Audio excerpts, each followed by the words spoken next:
Hello प्यारे साथियों, आज हम इंग्लिश स्पोकन की इस क्लास में क्या पढ़ेंगे? Use of has, have, had. यह हमारी क्लास 14 है, जिसमें हम इंग्लिश स्पोकन बोलने की एक सीरीज स्टार्ट की है, जिसमें हम डेली बेसिस पर इंग्लिश बोलना सीख रहे हैं। आज यह 14 क्लास है, जिसमें हम पढ़ेंगे use of has, have, had. जितने भी यूज होते हैं किसके, हैज़ के, हैव के और हैड के, इनके सारे प्रयोग हम पढ़ेंगे। और इनसे जो सेंटेंस बनते हैं, हम जो डेली लाइफ में बोलते हैं, यूज़ करते हैं, उन सेंटेंस को भी पढ़ेंगे, ताकि हम अपनी इंग्लिश बोलने में चार चांद लगा दें। तो आइए देखते हैं, पहला क्या है? हैज। हैज का मतलब क्या होता है? पास। पास है। हैज का मतलब क्या होगा? पास है। हैव का मतलब क्या होगा? पास है। और हैड का मतलब क्या होगा? पास था।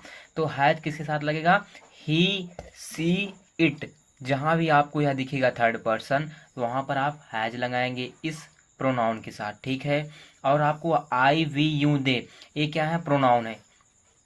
फर्स्ट पर्सन है, सेकंड पर्सन और एक थर्ड पर्सन प्रोनाउन है। वो भी कैसे हैं? प्यूलर हैं। इनके साथ क्या लगेगा? हैव लगेगा। फिर उसके बाद ही, सी, इट, यू, वी, दे। जितने भी हमारे फर्स्ट प्रोनाउन, जो प्रोनाउन होते हैं, first person, second person, third person, चाहे वो सिंगुलर हो चाहे प्यूलर, ये सब क्या है? सिंगुलर। ए भी सिंगुलर, ए भी सिंगुलर, और ये क्या है? प्यूलर। तो सिंगुलर प्यूलर प्रोनाउन दोनों के साथ क्या लगाएंगे आप? हैड लगाएंगे। ठीक ठीक है। तो पहला देखिए, वर्तमान काल में प्रेजेंट टेंस, मतलब कि जो वर्तमान काल होता है क्या, उसको क्या बोलता है? Present tense. और एक वचन, एक वचन का मतलब क्या होता है?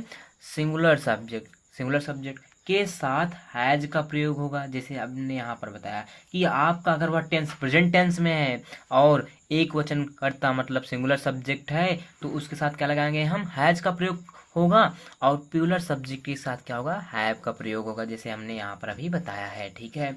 ठीक है। दूसरा नियम क्या कहता है? भूतकाल अर्थात पास्ट टेंस में सभी कर्ता के साथ हैड का प्रयोग करते हैं। जो हमारा पास्ट टेंस होगा, उसमें हम जितने भी हमारे कर्ता होते हैं, चाहे सिंगुलर सब्जेक्ट हो चाहे प्लूरल सब्जेक्ट हो, उन सभी के साथ मैं यहाँ पर किसका प्रयोग करूँगा? हैड का प्रयोग करूँगा, ठीक है। आइए, इतना आप समझ गए होंगे। अब आगे बढ़ते हैं। आगे देखिए, अगला क्या है कि मॉडल सेंटेंसेस, सेंटेंसेस का जो निर्माण कैसे होगा उसको हम समझते हैं। देखिए, हैज, हैज का मतलब हमने क्या भी समझा? पास रखता है, इसका मतलब होगा एक वचनकर्ता के लिए यह प्रयोग किया जाएगा, ठीक है। और नोट में आपको यह बात रखना है याद कि नेगेटिव सेंटेंस में हैज, हैव और हैड के बाद नॉट का प्रयोग करना है। जो नेगेटिव आएंगे, जैसे नहीं बीच में वर्ड आएगा, तो वहां पर आपकी जो हेल्पिंग वर्ब है हैज, हैव, हैड, इनके बाद आपको क्या लगाना है? नॉट लगाना। अब आइए इनको कुछ एग्जाम्पल से समझते हैं, कुछ उदाहरण से समझते हैं।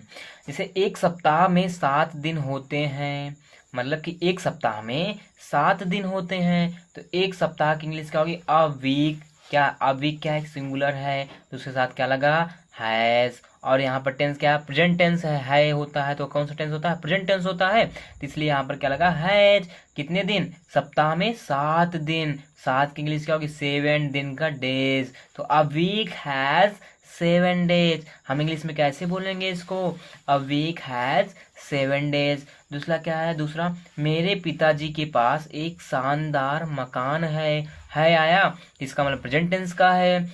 और मेरे पिताजी एक सिंगुलर सब्जेक्ट है, तो मेरे पिताजी की इंग्लिश क्या होगी? My father. और सिंगुलर सब्जेक्ट साथ हम क्या लगाते हैं प्रेजेंट टेंस में? हैज। के पास एक शानदार मकान है, एक इंग्लिश क्या होगी? अ। शानदार क्या होता है? स्प्लेंडेड। और मकान का क्या होगा? हाउस। और के पास है, यहाँ पर अर्थ क्या देता है? हैज का क्या देगा? हैज का अर्थ मतलब के पास, किसी के पास हो चीजें, तो वहां पर क्या आएगा? हैज का प्रयोग होता था। इसको अभी हमने पीछे समझा, ठीक है। तो मेरे पिताजी के पास एक शानदार मकान है, इंग्लिश में कैसे बोलेंगे प्यारे साथियों? कि my father has a splendid house. आगे क्या है? उसके पास एक कीमती घड़ी है। क्या? उसके पास एक कीमती घड़ी है, प्रेजेंट टेंस क्या है? क्योंकि है। तो उसके पास की बात चला, किसी के पास कुछ चीज होता है या वह व्यक्ति उस चीज का मालिक होता है, तो वहां पर हैज, हैव का आता ही यूज, प्रेजेंट टेंस में है। और देखो उसके इंग्लिश क्या? ही क्या है? सिंगुलर सब्जेक्ट, उसके साथ क्या लगेगा? हैज। तो he has a costly watch. कीमती का मतलब क्या होता है? कॉस्टली। घड़ी का क्या होता है? वॉच। तो he has a costly watch. अगला सेंटेंस क्या? उसके पास एक पेन है। अब देखिए, जब वाक्य की शुरुआत क्या से हो तो जो हमारी हेल्पिंग वर्ब है हैज हैव हैड, वह पहले आएगा। कहाँ आएगा? पहले। सेंटेंस के इसमें प्रेजेंट में, क्यों? क्योंकि है तो यहाँ पर हैज पहले आ जाएगा। क्या क्या क्या हो जाएगा? क्यों? क्या? क्योंकि कौन सा टेंस है? कौन सा टेंस है? इंटरोगेटिव सेंटेंस है, तो हेल्पिंग वर्ब पहले आती है। तो हैज किसके अकॉर्डिंग आएगा? उसकी इंग्लिश क्या होती है? ही। तो ही के अकॉर्डिंग क्या है? Has. Has he a pen, क्या उसके पास एक पेन है? तो कैसे बोलेंगे? He has he a pen. अगला, उसके पास रहने को कोई मकान नहीं है। अब यहाँ पर नहीं आया, इसका मतलब कौन सा टेंस है? निगेटिव सेंटेंस है। निगेटिव सेंटेंस है और प्रेजेंट टेंस का है, तो उसके पास की बात चल रही है तो हैज आएगा। उसकी इंग्लिश क्या होगी? ही। और पास का मतलब हैज, तो he has no house to live in, मतलब कि उसके पास रहने का कोई मकान नहीं है। तो मकान का क्या होता है? हाउस। रहने का क्या होता है? Live in. तो उसके पास कोई मकान रहने का नहीं है, उसके पास मतलब उसके पास रहने को कोई मकान नहीं है। तो जैसे मैं इसको हिंदी में बोल रहा हूँ तो इंग्लिश में कैसे बोलूंगा इसको? He has no house to live इन।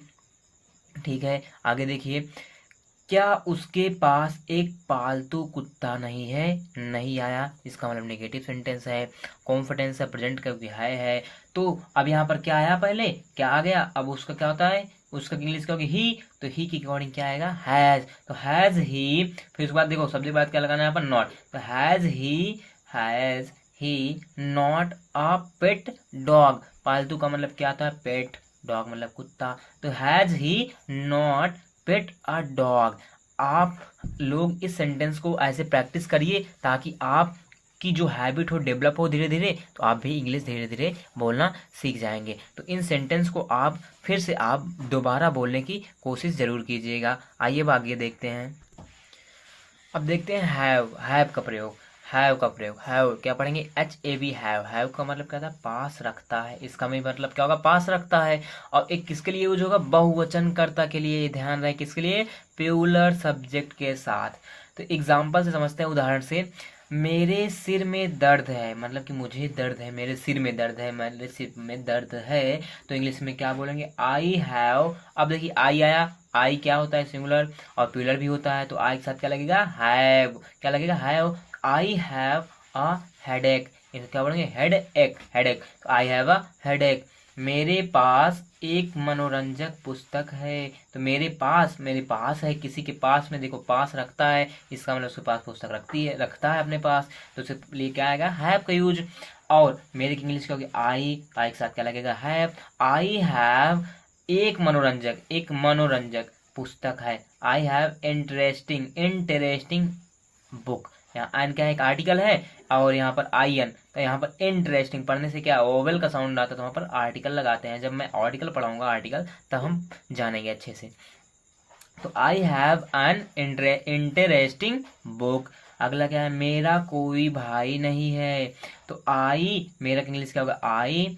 और आई के साथ क्या लगेगा? Have. I have no brother, मेरा कोई भाई नहीं है, तो इंग्लिश में क्या बोलेंगे? I have no brother. अगला फोर्थ क्या है? क्या उनके पास पास पालतू, ये थोड़ा गलत है साथियों, देखिए, क्या उनके पास फालतू समय नहीं है? क्या? फालतू समय। तो क्या जब शुरुआत में आता है तो हम पहले क्या लेते हैं? Helping verb. कौन सी वर्ब के बारे में पढ़ रहा हूँ? हैव, तो हैव पहले आएगी। उनके की इंग्लिश क्या होगी? दे। तो दे के साथ क्या लगेगा? Have they no spare time. फालतू क्या बोलता हूँ? स्पेयर समय की इंग्लिश क्या होगी? टाइम। तो have they no spare time, क्या उनके पास पालतू समय नहीं है? तो have they no spare time, इसकी इंग्लिश हो जाएगा वर्ड सेंटेंस का। अब अगला क्या है? क्या आपको कोई आवश्यक काम नहीं है? तो इसका मतलब देखिए, क्या यहाँ भी आया शुरुआत में, तो क्या लगेगा? हैव। आपको इंग्लिश क्या होता है? यूं, तो उसके साथ क्या लगता है? हैव। तो हैव यूं। नहीं का मतलब क्या होता है? नो। तो have you no urgent piece of work. Urgent का मतलब क्या था? आवश्यक काम। तो have you no urgent piece of work. इसका मतलब क्या होगा कि क्या आपको कोई आवश्यक काम नहीं है। जैसे हम यहाँ हम किसी से बोलते हैं, बातें करते हैं कि बोलता हूँ, पूछता हूँ कि क्या आपको कोई आवश्यक काम नहीं है, तो उसको इंग्लिश में कैसे पूछेंगे कि have you no urgent piece of work. ऐसे बोलेंगे, have you no urgent piece of work. अब देखते हैं हैड। हैड का मतलब क्या था, पास था या पास थे या सभी के साथ। तो हम इसके लिए क्या यूज करेंगे, हैड। और हैड का किस में यूज करेंगे, पास्ट टेंस में। तो हैड का मतलब पहले हम समझते हैं, हैड का क्या होगा, पास था या पास थे या सभी के साथ। ए इनका अर्थ निकलेगा और पास्ट टेंस रहेगा, तो हम किसका यूज करूंगा, हैड। और हमने यह बताया हैड किसके साथ यूज करता हूँ, सिंगुलर सब्जेक्ट के साथ और प्लूरल सब्जेक्ट के साथ, दोनों सब्जेक्ट के साथ आपको हैड यूज करना है। एग्जाम्पल से, उदाहरण से समझते हैं। उसके पास पहनने को कपड़े नहीं थे। तो उसके पास पहनने को कपड़े नहीं थे, मतलब उसके पास नहीं थे, तो पास का था बता रहा है ना, तो इसका क्या लगेगा, हैड। तो उसके इंग्लिश क्या होगी, he had no clothes to wear. नहीं की इंग्लिश क्या होगी, नो। तो ही हैड था है, तो क्या लगेगा, हैड। ही के साथ क्या लगेगा, हैड। तो ही हैड नो क्लॉथ्स, कपड़े क्या होगा, क्लॉथ्स, टू वियर, पहनना क्या होगा, वियर, टू वियर। तो he had no clothes to wear. अगला क्या है, लैंप में तेल नहीं था। बोलते नहीं है कि हम घर में, जैसे हमारे घर में कोई लैंप है, हम उसके तेल से जलाते हैं, तो हम अगर उस हमारे लैंप में तेल नहीं है तो उसको इंग्लिश में क्या वैसे बोलेंगे, the lamp had no oil. Oil का मतलब क्या होता है, तेल। था का मतलब क्या होता है, हैड लगेगा। तो क्या बोलेंगे, लैंप क्या होगा, द लैंप, सिंगुलर है तो हैड आया, the lamp had no oil. अगला क्या है, हमारे पास 4 घोड़े थे। तो इसका मतलब क्या, हमारे पास, पास का सेंस आ रहा है, था है, तो इसका मतलब कौन सा टेंस है, पास्ट वाला, उसके साथ क्या लगेगा, हैड। तो आप सिंगुलर के साथ भी हैड लगाइए, प्लूरल के साथ दोनों। यहाँ पर बी आया, क्या आंसर, बी आया। हमारे इंग्लिश क्या होगी, वी। बी हमारा क्या होता है, प्लूरल सब्जेक्ट, तो वी के साथ भी हैड लगेगा। तो वी हैड 4 हॉर्सेस। हमारे पास 4 घोड़े थे, तो क्या बोलेंगे, वी हैड 4 हॉर्सेस। अगला क्या है, इन बच्चों के पास खिलौने नहीं थे। तो क्या आया, इन बच्चों के पास का आया सेंस, मतलब पास क्या देगा, हैड। कौन सा टेंस है, पास्ट का, तो सिंपल सा हैड आएगा। तो इन बच्चों के पास का क्या होगा, दीज चिल्ड्रन। इन बच्चों की स्पेलिंग क्या होगी, दीज चिल्ड्रन। था इंग्लिश हैड, नए इंग्लिश नो। खिलौने क्या होगा, टॉयज। तो these children had no toys. अगला क्या है, लास्ट एग्जांपल देखते हैं। क्या भिखारी के पास खाने को कुछ नहीं था। अब यहाँ पर आया शुरुआत में क्या, तो यह क्या कौन सा सेंटेंस होगा, इंट्रोगेटिव सेंटेंस होगा। तो जब शुरुआत में क्या आएगा तो वही हेल्पिंग वर्ब मैं लिख देता हूँ आगे। तो हैड आया, भिखारी, भिखारी की मीनिंग क्या होगी, द बिगर। तो हैड द बिगर, कुछ नहीं, क्या बोलता हूँ, नथिंग। कुछ नहीं की मीनिंग क्या होगी, नथिंग। तो had the beggar nothing to eat, मतलब किसको, खाने को। पास किसका सेंस देता है, हैड का। खाने को का मतलब क्या था, टू ईट, कुछ नहीं का मतलब नथिंग। तो क्या बोलेंगे, had the beggar nothing to eat. तो प्यारे साथियों, आपको इस इंग्लिश में जितने भी सेंटेंस है इनको अपने आप से खुद से बोलना है, ताकि आपकी प्रैक्टिस हो, आप इंग्लिश में बोलने से हिचकिचाएं नहीं। थैंक यू दोस्तों।